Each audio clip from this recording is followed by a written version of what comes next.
Nunca despeje as incompatibilidades do casal nos filhos. Preste atenção nisso. Talvez o teu casamento não tenha dado certo, talvez você esteja separada do seu marido ou da sua esposa, né? Talvez você, né, não viva bem, talvez você tenha motivos para viver em guerra, né, com o pai ou a mãe de seus filhos, mas nunca despeje, porque isso é uma destruição psíquica e espiritual sobre os filhos. Nunca despeje as incompatibilidades do casal nos filhos, tá? Ou seja, supondo que você odeie o seu ex-marido ou a sua ex-mulher, olhe para os seus filhos, né? Olhe para o seu filho, sua filha e diga: eu amo seu pai em você.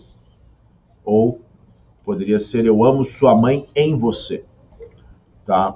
Nunca coloque, né, os filhos diante do dilema de ter que tomar partido nas suas incompatibilidades. Vou explicar, né, isso com mais detalhe. Filhos são formados, quer você queira ou não, isso não é uma opção. Filhos são formados por metade pai, metade mãe.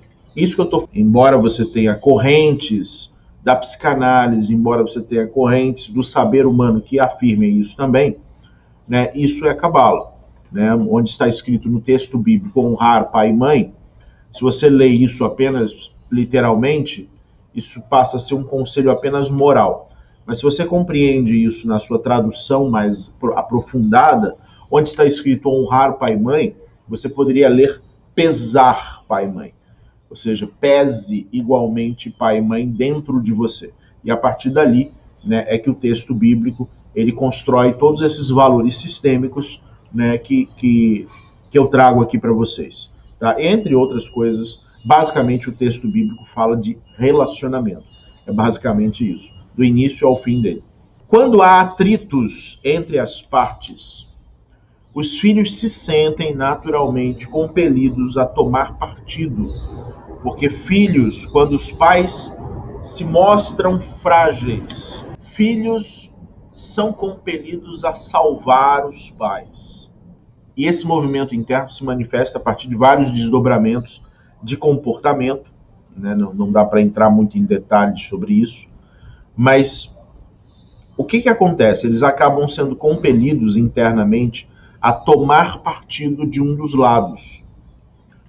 Tá? E não se iluda, ele não vai tomar o seu partido porque você está falando mal do pai, por exemplo, ou mal da mãe. Né? Ele vai tomar partido aonde ele observar onde está a fragilidade. Então, se você é mãe, né, e fica falando mal do pai para o filho o tempo todo, se ele observar o pai como fraco, em algum momento ele vai virar as costas para você e ele vai tomar partido do pai. Por mais que você tenha apresentado inúmeras razões de por que o pai não vale nada, né, se ele olhar o pai em algum momento como frágil, ele tomará partido do pai. Se ele olhar a mãe como frágil, ele tomará o partido da mãe. Então não importa, não é o quanto você seja capaz de convencer o seu filho de que o pai ou a mãe não valem nada, né? No momento em que ele identificar alguma das partes como frágil e à beira da destruição, ele tomará partido da parte frágil e ele ficará contra a parte forte. Por mais que você tenha dado tudo, o pai não deu nada, eu dei tudo, eu criei, eu estava ali, o pai se afastou, o pai não estava presente, ele vai ficar do lado do pai se você tiver essa atitude, se você tiver essa postura de tentar minar a imagem do pai. E o mesmo vale também para o outro lado, se você tentar minar a imagem da mãe, por mais que você tenha dado tudo para o seu filho ou sua filha, né, em algum momento, quando ela perceber que a mãe está frágil e ela precisa ser salva, ele instintivamente ficará do lado da mãe. Não há como você prever o que ele vai ver como o lado mais frágil. E eles acabam destruindo, presta atenção no que eu vou dizer, eles acabam destruindo a outra parte dentro deles. que vai acontecer com o menino? Né? Você é mãe, você tem um filho homem, e você começa a falar mal do pai para esse menino. Se ele tomar para si a ideia de que você é a vítima e o pai é o algoz, ele destruirá o pai, ele destruirá o arquétipo masculino dentro dele para salvar a mãe. Então ele não pode matar o pai. Então ele vai matar o pai dentro dele. Ele matará o pai dentro dele, tá? Isso criará, né, dificuldades gigantescas na vida dele. Então, pare de falar mal da outra parte, né? Porque você está fazendo seu filho ou sua filha matarem coisas dentro deles. Então, já que eu tenho que odiar o meu pai e metade do que eu sou é meu pai, vou matar metade do que eu sou. Já que eu tenho que matar minha mãe, né, já que eu tenho que estar contra minha mãe, e metade do que eu sou é minha mãe, então eu preciso de me autodestruir. E aí nascem doenças, e aí nascem dificuldades comportamentais, e aí nascem nós existenciais, e aí nasce uma série de fatores complexos para a vida, né? Então, isso poderia ser evitado quando você não anseia que seus filhos tomem partido. Dentro da estrutura da Cabala, o pai é a copa da árvore e a mãe é a raiz da árvore.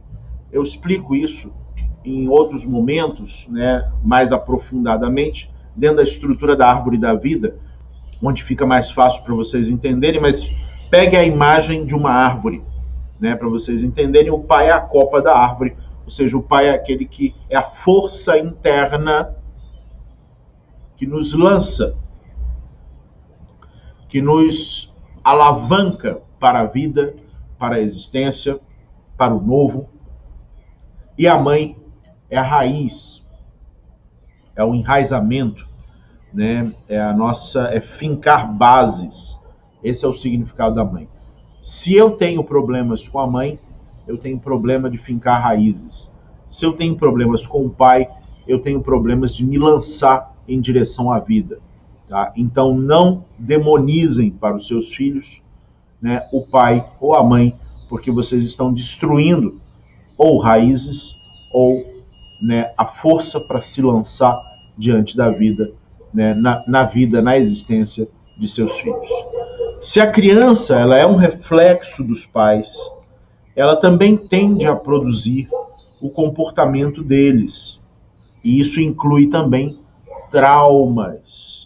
Crianças podem herdar traumas dos pais, traumas que fizeram parte da vida dos pais. Então, cure os seus traumas para que você possa ajudar os seus filhos.